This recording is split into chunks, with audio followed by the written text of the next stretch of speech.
Muy buenos días a todos, donde quiera que estén, un saludo. Creo que debo presentarme.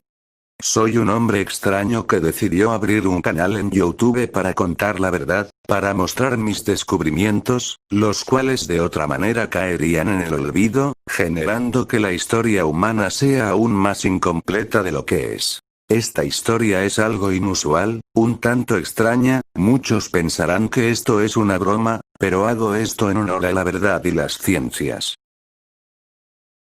Slenderman, el nombre que recibe una criatura extraña, de traje, imponentemente alta, y horriblemente sin rostro.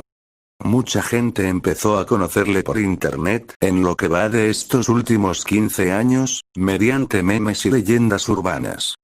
Lo que esta gente no sabe, a día de hoy creo que de hecho nadie, es que la historia posee un trasfondo oscuro, una pizca de verdad. Así como si un ser divino existe, de cómo se originó la vida, o qué hubo antes del universo, Slenderman es una de esas preguntas, no quiero ahondar en eso, tal vez no exista ningún registro histórico o indicio que nos dé alguna pista de su origen. Más allá de cualquier mito medieval similar, Slenderman fue visto por primera vez en los Estados Unidos de América, en pleno siglo XIX, cuando el país aún exploraba sus vastos territorios. Quién sabe cuántos años, cuántos siglos esta bestia abominable rondó por esos bosques, sobre esas costas. Muy lejos de allí, en el país austral de Argentina, en la naciente república había llegado al poder Domingo Faustino Sarmiento. Este presidente tenía una idea, un plan, culturizar a la población, que era terriblemente analfabeta. La pregunta era, ¿cómo hacerlo? Sin ahondar más, trajo profesores y maestros de los Estados Unidos hacia el país. Al final, esto funcionó, pero el tema que nos incumbe aquí es lo siguiente. Estos profesores, como todos en la época, eran supersticiosos, habían muchas leyendas en sus países natales.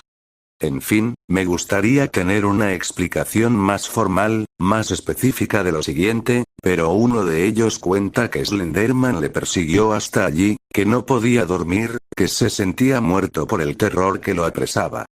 En el país este señor se lo contó a mucha gente, esparciendo el mito de boca en boca. Se cuenta que este hombre fue enviado a la región este del centro de la provincia de Catamarca, en una zona montañosa, este lugar era muy cercano a la frontera con Tucumán.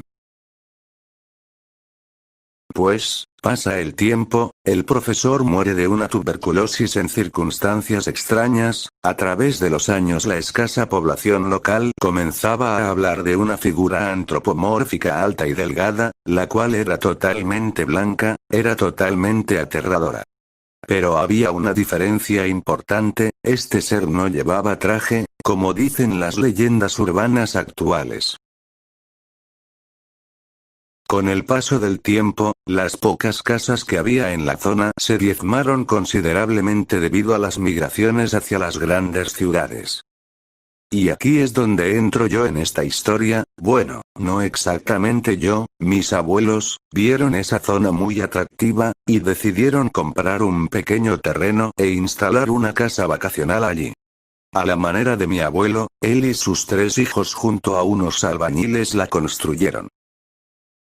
La noche alberga horrores, no sé si sea tan cierto en algunos poblados de casas agrupados, como en ciudades o barrios, pero en la soledad de la naturaleza, definitivamente lo es. ¿Quién sabe qué clase de cosas hubiesen oído o visto en esos lugares si no hubiesen nacido en la época de la electricidad?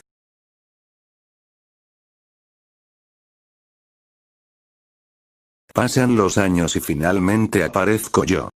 Puedo decir que ese lugar era casi mi segunda casa, tenía una gran conexión con ese sitio. Recuerdo que era un apasionado escalador de montañas. Pero en fin, ocurrían ruidos extraños, animales moviéndose muy cerca, y otros mucho más inexplicables, que en conjunto asustaban.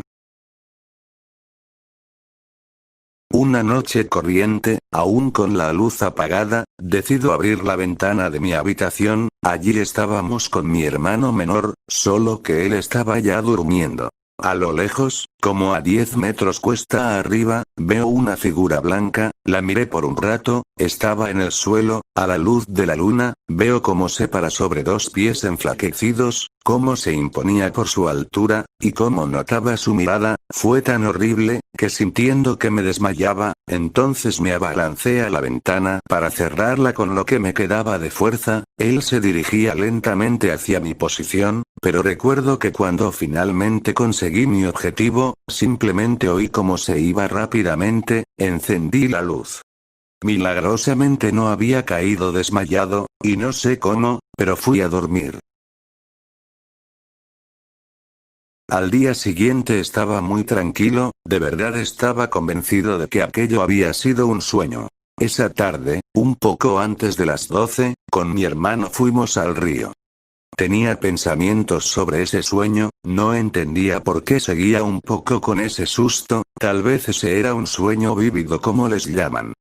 Mi hermano, como siempre hacía, se había ido a explorar el río a contracorriente. Los únicos entre comillas peligros de esta zona eran algunos peces y mosquitos. Entretenido en mis pensamientos, y buscando rocas extrañas entre el agua, veo cómo se deslizaba suavemente por el agua, boca abajo, mi hermano.